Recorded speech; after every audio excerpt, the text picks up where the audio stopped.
Is hopefully the final reading, reading 7 of Embedded Contradiction, an issuance of dissonance into contemporary philosophy,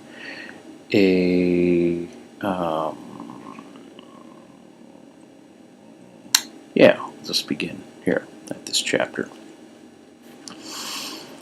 By the way, recording this last spot in Amsterdam. That's Amsterdam in the background. Alright. This chapter is Truth and Justice and the Analytic American Way. Belief is /R. Propaganda is a slight difference churned out through a common mythos from mere reason when describing life. We modernly conditioned ones tend to be well-ordered, well-suited, and put together in order to make sliding through time a function of ration and reason.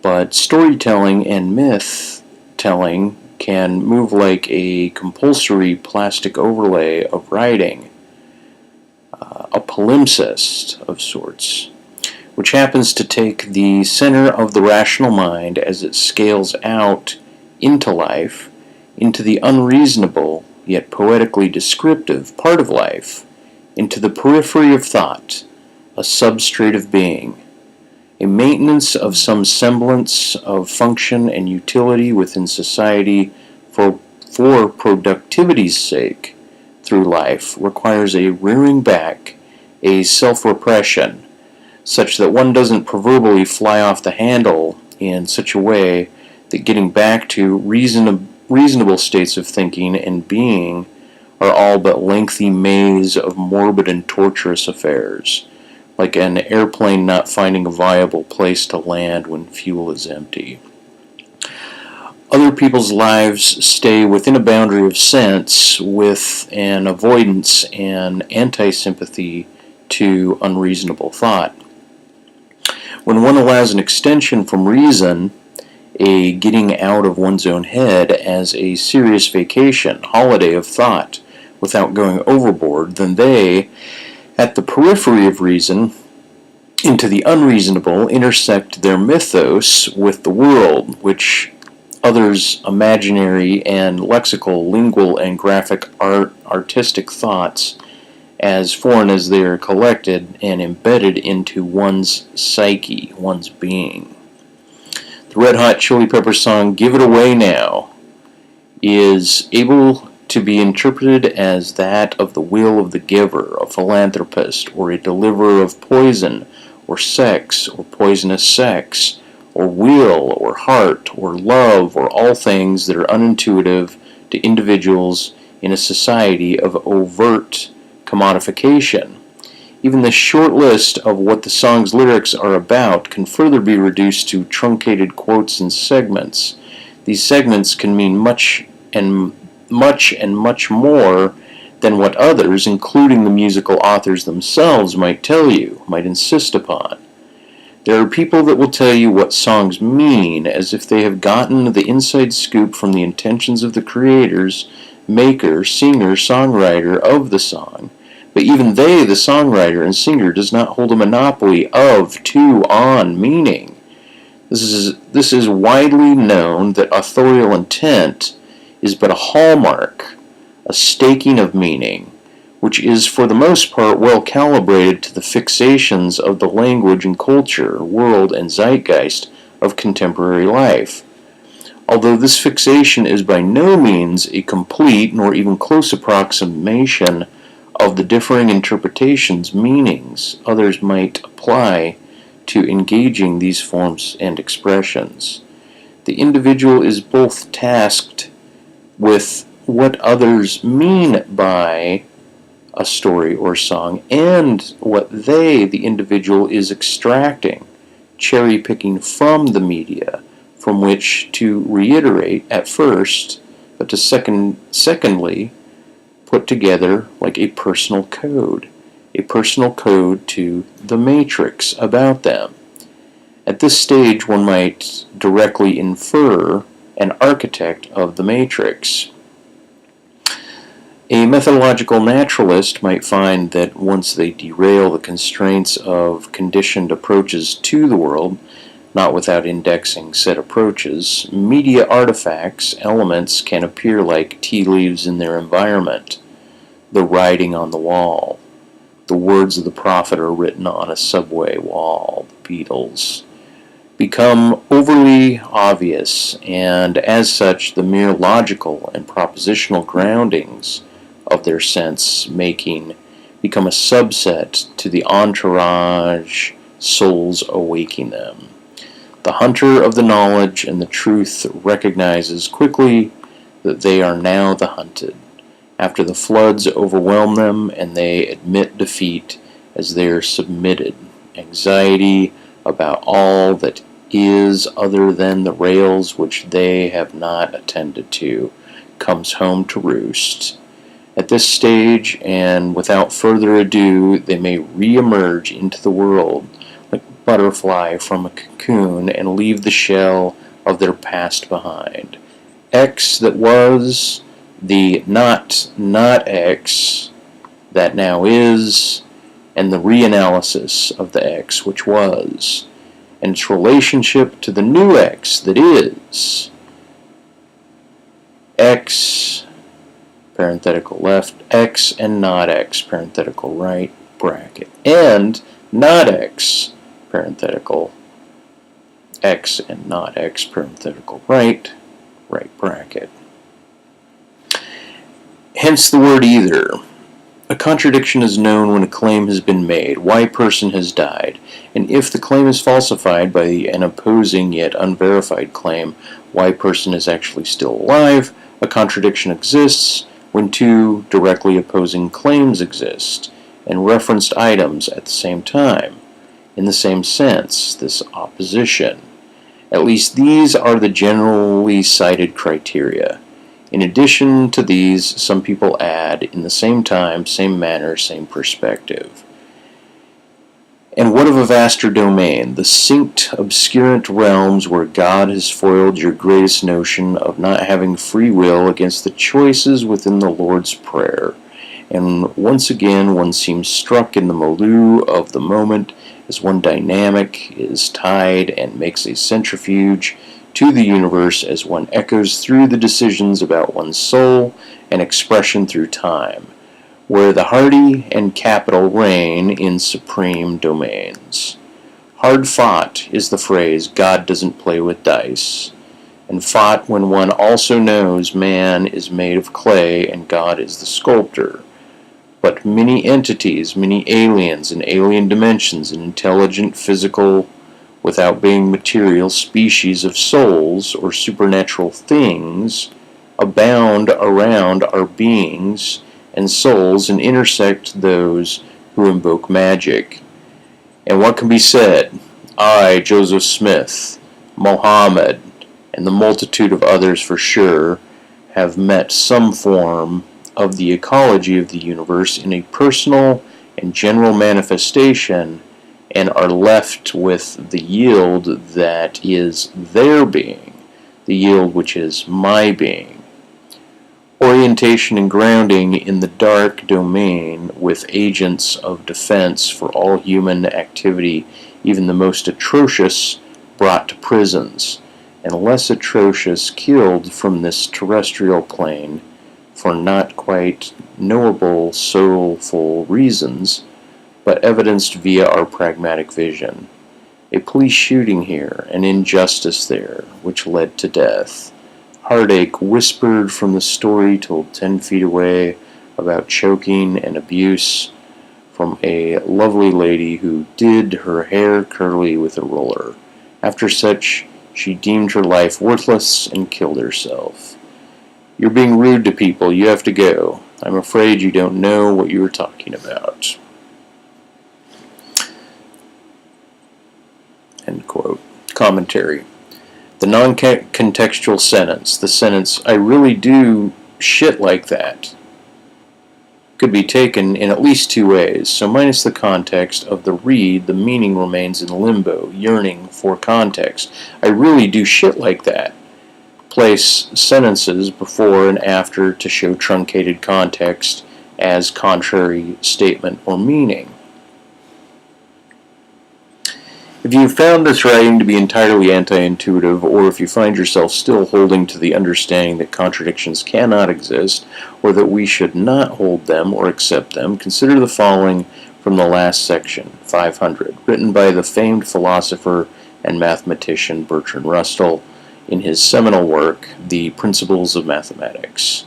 Quote, "The second point presents greater difficulties. We cannot deny that there are ranges of propositions, for we often wish to assert the logical product of such ranges, yet we cannot admit that there are more ranges than propositions.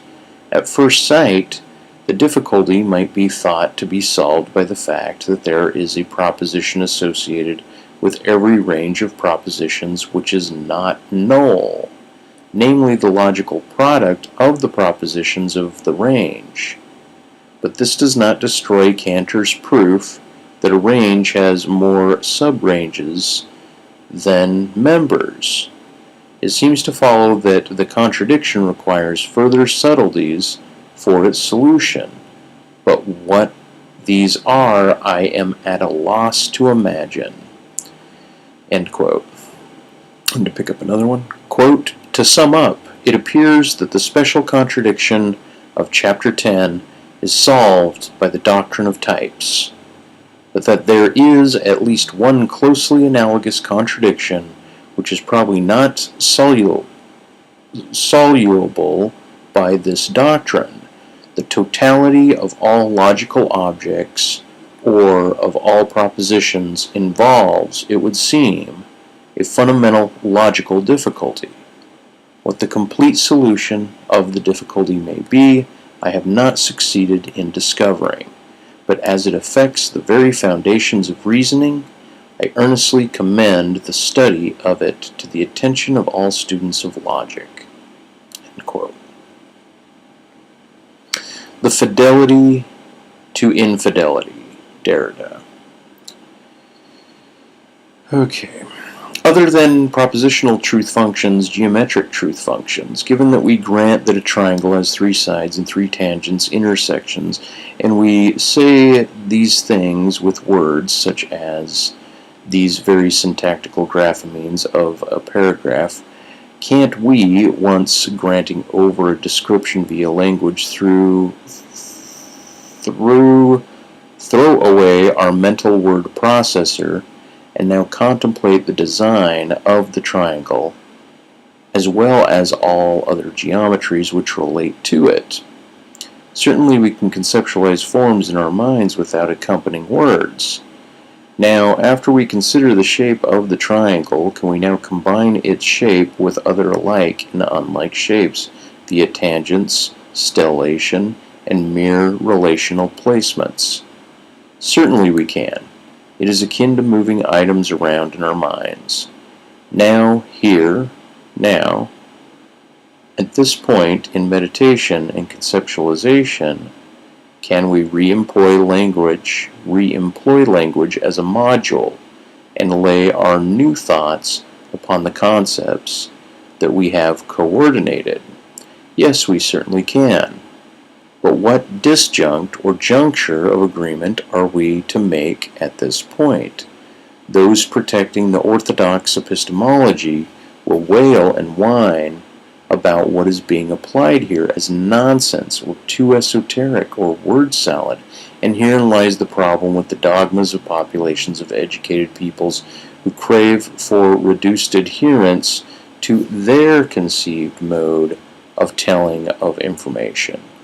This thesis is to compile a starting set of modules in which to reform our sense-making, truth-claiming, definitional limits, our margins and caveats of thinking, as future populations of thinkers are met with even vaster amounts of datum, which the fortunate and unfortunate side effects of being inculcated into the technology available to them. Consider the possible ways of interpreting this phrase, assumed to be from the physicist Stephen Hawking. Quote, The enemy of knowledge is not ignorance, it is the illusion of knowledge. Immediately you may believe from that snippet of words that his intent is to support knowledge, as he is a man of knowledge, such as to eschew ignorance and focus on the antithesis of knowledge, is an illusion of knowledge. Although I suppose that you also had to pause a short moment in order to understand his statement, and in that moment your mind quickly darted into thinking of a contrary interpretation, which was immediately discarded. Yet we can easily read the term illusion of knowledge as a thing, as an idea that even our knowledge is an illusion, or has at least one indexing, meaning which denotes knowledge per se as an illusion. And might not a great mind such as Hawking's make a statement such as this as merely descriptive as opposed to defensive. We then pivot our attention to what character and characteristics and context do we have about Hawking to presume his statement's intent. If we can agree upon his intent and that he himself was not inserting ideas which would run in contra to what his contemporaries and future readers assume he must have been stating, then we rest easy in trusting what we, as a group of community, as a paradigm held by our community, say is the appropriate context for our relegating his phrase as aligned as a defense of knowledge, or at worst a declaration that knowledge should not be considered as an illusion, but as an accepted ground and foundation. So what epistemic positions do you hold as an autonomous individual, as well as a nexus of matter and meanings in others? Change seems to be constant, yet with different frequencies. I know there exists intelligence, if not beyond human, then above human, as well as below humans, aka supernatural entities, which are non-secularly justifiable.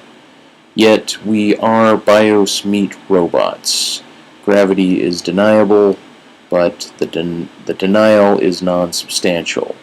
Money and contracts, legal rules, and status seem to drive our moral boundaries, while morality is more assumptive about human behavior within various groups, that x equals x and x does not equal x in both symbolic forms of empirical referential cases.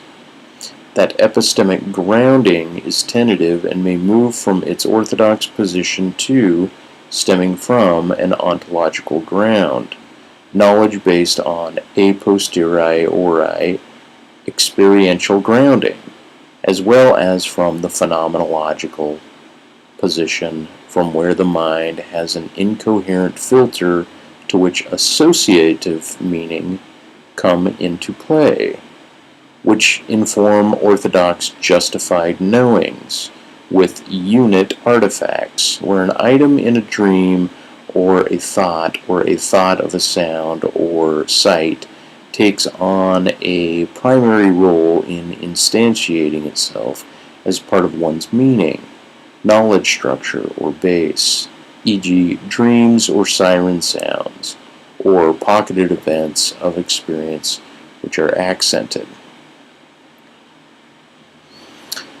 Aesthetics is a whole different arena concerning the topic of contradiction, where X is metaphysics. Just notice the aesthetic variants of illustrations within this text. And then I have an illustration showing a Venn diagram of three intersecting domains. Knowing, or the epistemological domain, ethics, the conduct domain, and aesthetics, the beauty domain. The shared intersection of all three is an X, and I say, once again, these three, These three domains can inflate and deflate, eclipsing over the other two. Book cover art by Mike Fail. It is important to honor and recognize the value of maintaining rationale itself, a form of measure, an echo in one's mind of similarity as objects are sensed by more than one sense. All of what I've written can be recountered in a stable mind.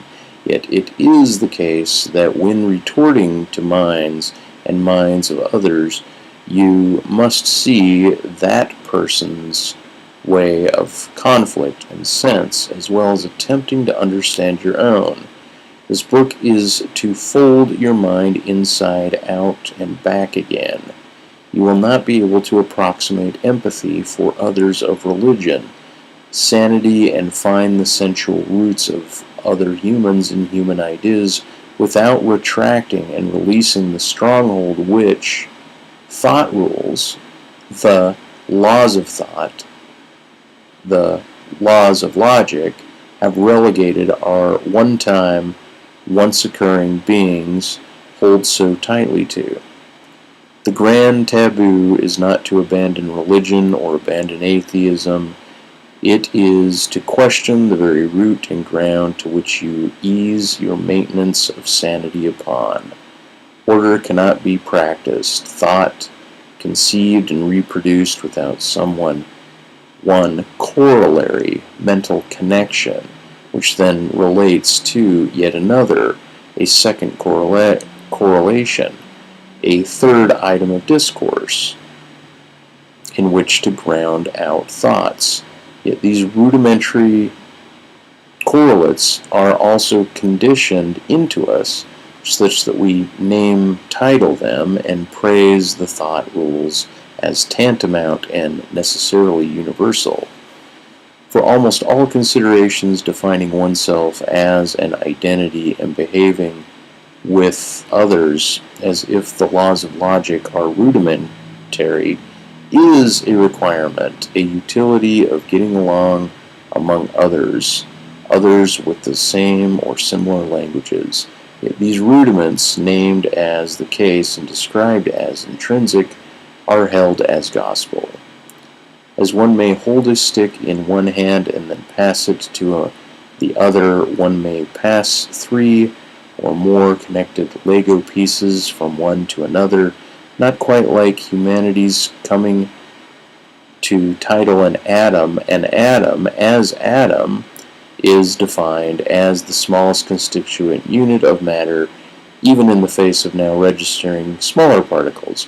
We can hold on to the atom as a rudiment of a molecule and pass the greater molecule from one hand to another, so to speak, holding the molecule up now from a differing atom than the first, perhaps such that the first atom be removed from the molecule altogether, in much the same way allowing one axiom of logic to fall away while one is supporting the other.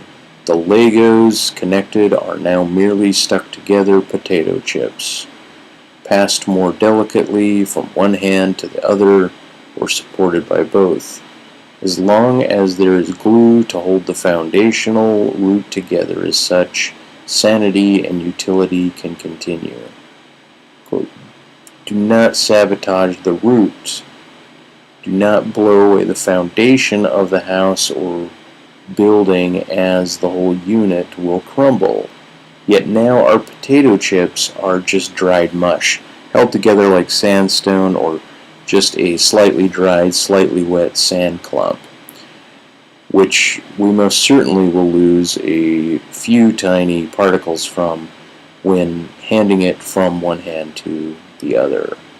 The point of this book is to demolish the foundations from which your very thought and memory and devotions to reason, rationality, truth, and whatever else you call the case of a matter, and then to get you to reify, smash it all together. A wet sand clump, a potato piece, an atom, a Lego, an axiom, a stick, all as a unit.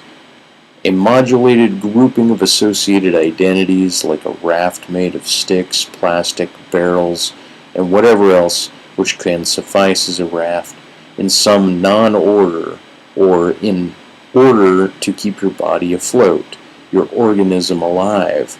After breaking the tile, we glue it all back together into the most interesting mosaic design we might muster. Cascade your sanity into mush, and out of that mush sculpt, rebuild a lattice. Do not presume the limits of your human organism's ability, yet take with the previous sentence a sense of organismal care, or not. Right bracket. There is a substrate of communication from the real/empirical world which is attempting to speak with you in order that the universe is set right. Until you disjunct yourself from your paradigm, glue, you cannot access this world of insight and action. Note the remaining bonds which tie you to your remnant cocoon shell. Left bracket. What is a modular truth? It's all around you, the illustrations, its modes of logic as you accept them. It's what you reference to defend your argument. It's the means by which you keep your mind afloat in a sea of rational and irrational data bits and instances which you observe in the world and in any media. It's 12 years of education in everything which you've learned and consumed and become conditioned to. It's every idea which seems to have a structure to it, which you may or may not apply, hold as true, and relate to what we call reality. It's anything which seems to work as a utility, as a means of getting something done, whether empirically, like changing brakes on a car, cooking a dish, or socially when saying the right thing, the correct thing, the sensible thing. All modules of truth are modules which rightly or correctly facilitate an end or a means to get to an end. A truth module is the reworked and given away aspect of what one has found when questing for truth, once it is regathered, reanalyzed, and recombined in order to rearticulate the previously inarticulate. A module of truth is a predicate holding up a structure of sense, which itself might be removed such that another aspect of a module becomes a new predicate. In the face of living in a purity of chaos, a module of truth is how an insane or nihilistic person comes back to reason and rationality. Even new mode of media which humans engage through resets the stage of content and hence meaning. Even the denials of all claims or assertions, or the denials from others that you personally have acknowledged/picked up, a means of flattening down, projecting a more dense or obtuse method of ignorance as a means. To codify a position or paradigm in which you are able to make sense of the world is a portioned part of the module to which you attribute truth.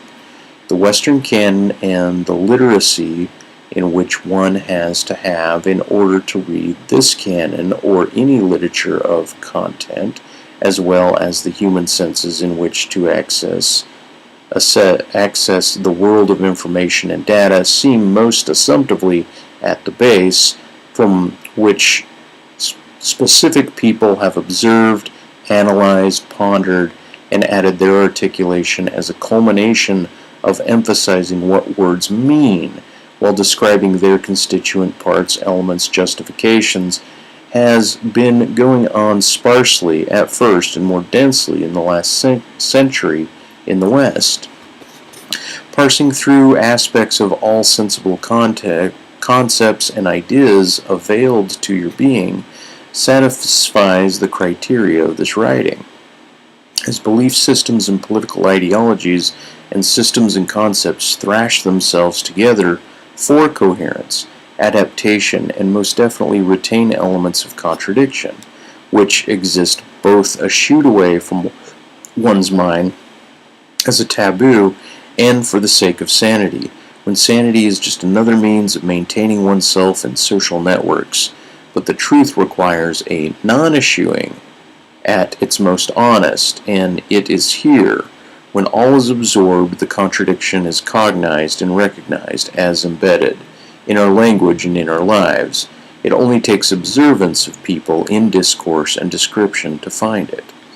Move towards the contradiction or away from the conviction that the logos of your mind is in your skull.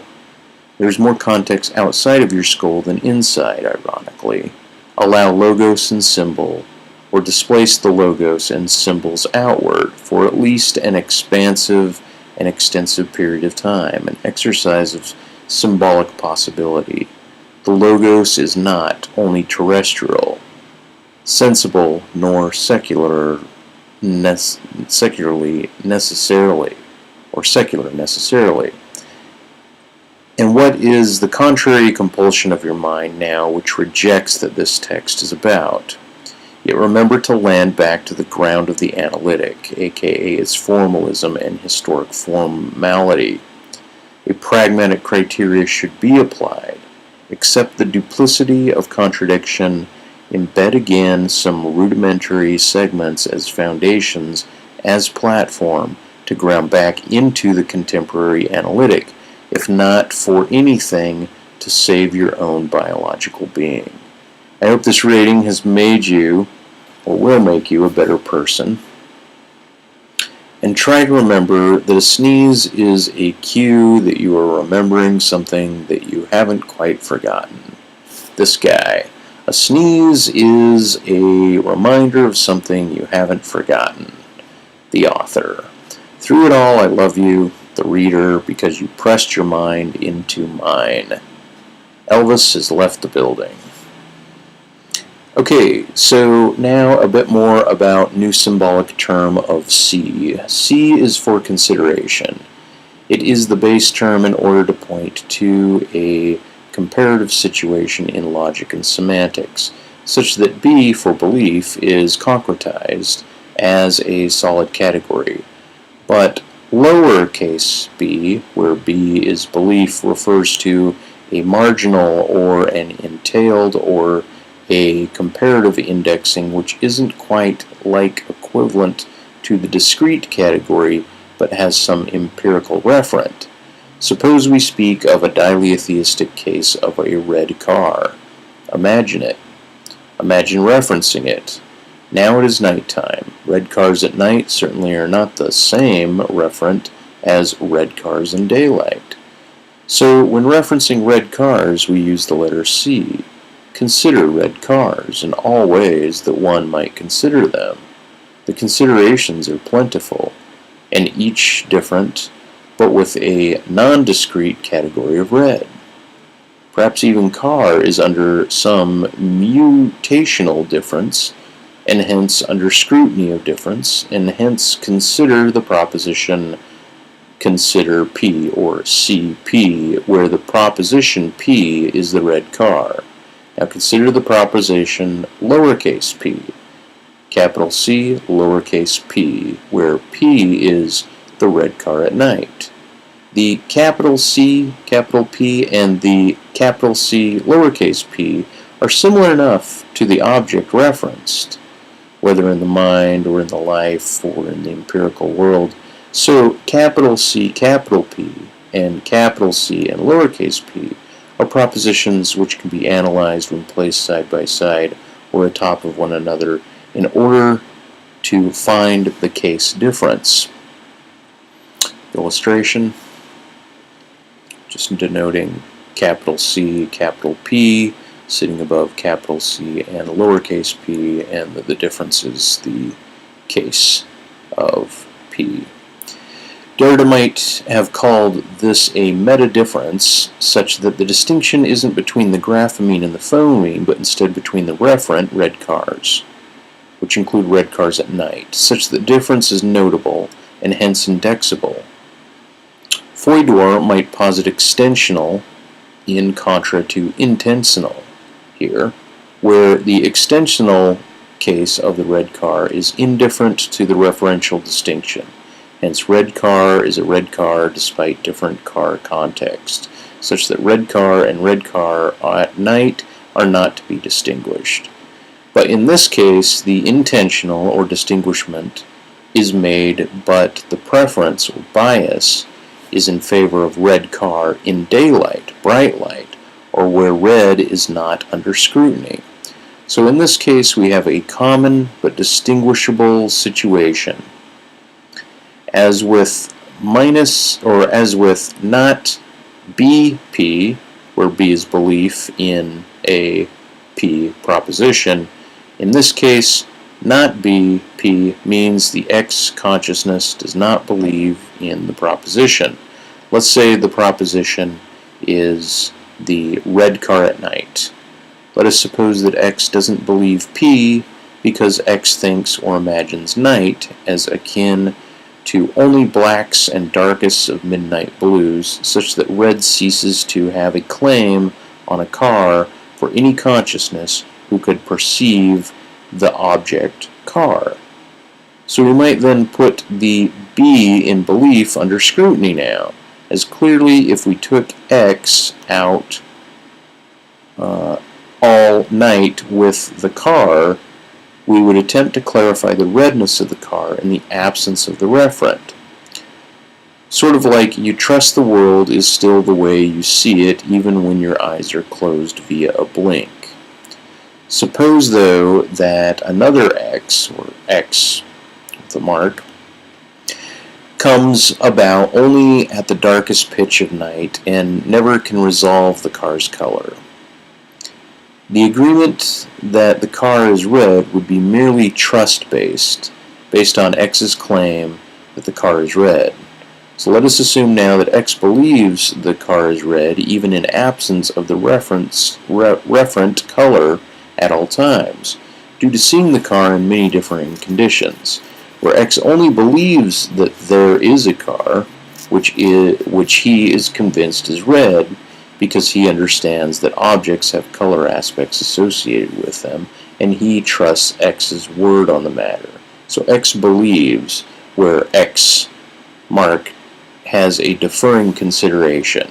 So then we have X, capital B, where X is a person believing, and then capital X and lowercase b is not necessarily believing. Right? That's has a slightly different consideration about the referent. Once again, we find a joint in the lattice of formal symbolic logic as it pertains to its reference. Belief, in this case, is migratable. Belief migrates from an epistemological domain to a phenomenological trust, and knowledge migrates from a posteriori and without doubt to a priori and justified. When doxastic logic is employed via the maintenance of contemporary orthodoxies of formalism, capital B and capital P, e.g. BP, is enough to make claims about the world. Yet the problems with contemporary logic is that it's overly formalized, namely, yet the problems with contemporary logic is that it's overly formalized, namely that the attempt to describe the world via symbolic logic falls into over-demanding too much from the variable B, belief, as a discrete category. So the attempt to isomorphically describe the world via propositional analysis is at best contained within the limited lexicon of symbolic logic symbols.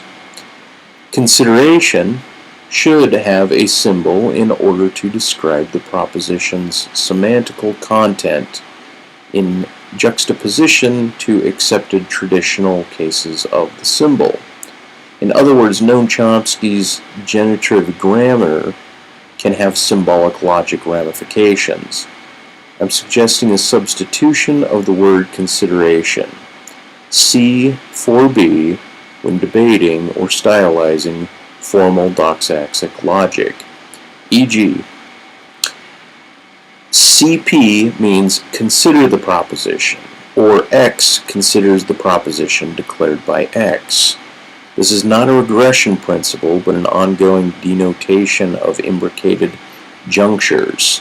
These junctures are often parallel or layered, or some are geometrical, as is the case of a parallax. Here we have an indication of a parallax. Be not quite certain which lines from this flat are considered ahead of one another, or in front or behind the other. Attempt to disambiguate this illustration. Okay. In other words, consider several propositions which have mishaps via puns, where a red car compared to a red car at night, a line might be drawn between the two differing reds, which are both the same and different from one another. Red as point A, and red at night, or dimly lit red, is point B. We can abstract a line. Now consider a pun as a tangent or intersection of a line at a point. The man helped your dad get off a horse, with the man helped your dad get off a horse, where the act of getting off are two acts, one mundane and the other sexual. Get off would be a tangential point. Now consider another point with the man helped your dad get off a horse, where horse is a tangential pun point, one being a domestic rural animal and the other a woodshop horse. A geometry can be easily abstracted, that in two different things, a line designing difference between the same red vehicle and the intersection point or tangent created by a migrating focus from one pun in a sentence to another pun within the same sentence. Quote, exists a common something in the same quantity. These two things are therefore equal to the third, which is in itself neither the one nor the other. Each of the two, so far as it is exchange value, must therefore be reducible to the third. A simple geometrical example may make this clear. In order to determine and compare the areas of polygons, one decomposes them into triangles. Every triangle is then reduced to the expression that is quite different than the triangle's visible shape, namely half the product of the base times the altitude, BA divided by 2. In the same way, it is our task to reduce the exchange values of the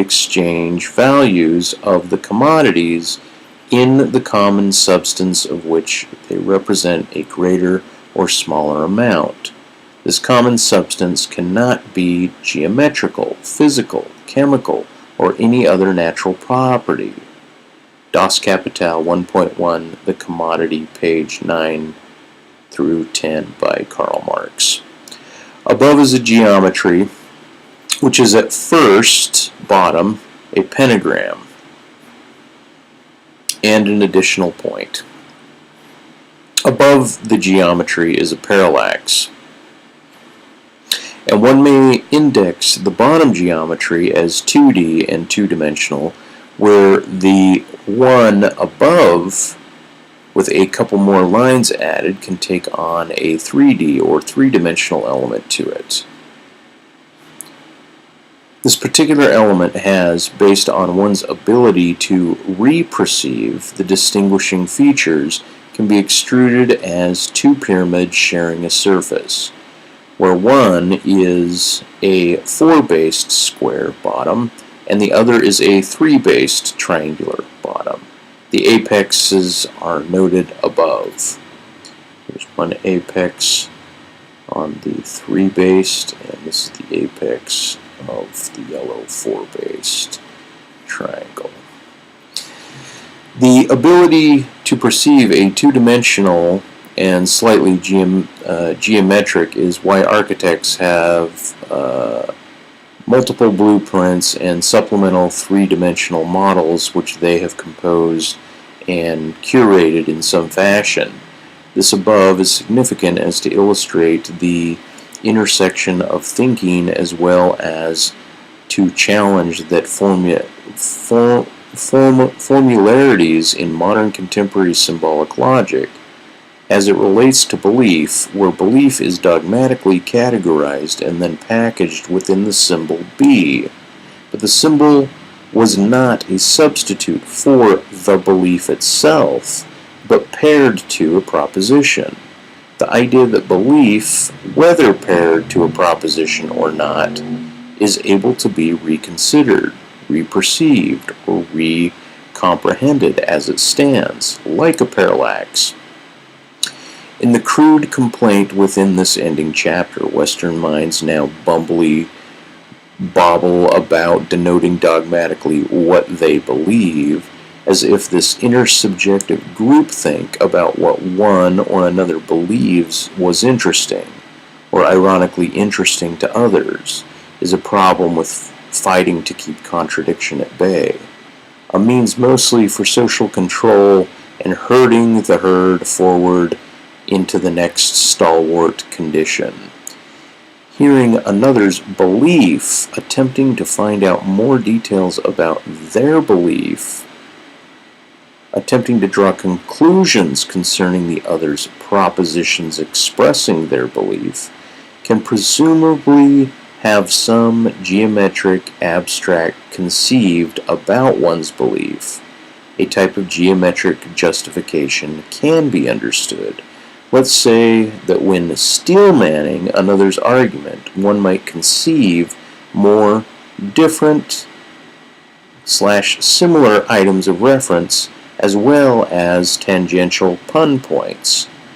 Perhaps the geometric steel-manning is not accepted by the person it is applied to, and they clearly retort with some similar orthographic, flat, two-dimensional description which inverts a perception via a semantical parallax, hence forming a connected but inverted geometry than the one you had imagined. Minus the geometry, the value of the arrangement in both logic and semantics shows that words used to assign a logical variable can be under ongoing dispute, as well as having a trait of a variable tangent which neither the believer nor the interrogator can concur upon. Not, close bracket, belief or proposition, but CT, consider this, a problem with the state of affairs, or the state of internal affairs, denoted objectively, when stemmed from one personally. The problem with states, static statements, is found within the aesthetic and personal static presentation.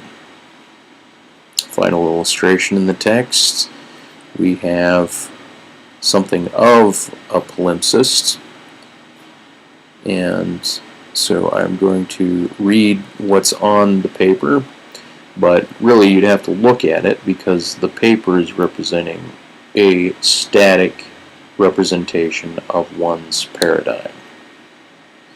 So we have atheist underlined as in not a theist, or not theist, so the be saying, or not theist, opposed to arena as in not arena, or a anecdotal, an anecdote to the dogmatism which self-reinforces logical formalism, are positing, denoting, and ascribing true anecdotes. Then we read the whole thing again, reading the back. Atheist, as in not a theist, or not theist, opposed to agnostic, not agnostic, or not Gnostic, where Gnostic is both an adjective and a noun, such as to subjugate a multi-generational colloquial use of the adjective Gnostic and its negation.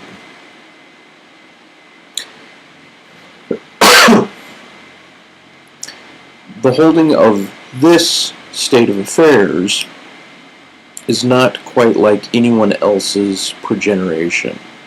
A conception of what this static image entails, semanto-geometrical, is akin to both the difficulty of stepping into another's worldview as well as a fine example of a modular truth. Finet. This is the end of the reading of Embedded Contradiction, an issuance of Dissonance into Contemporary Philosophy, an introduction to modular truth, and a book for future diplomacy.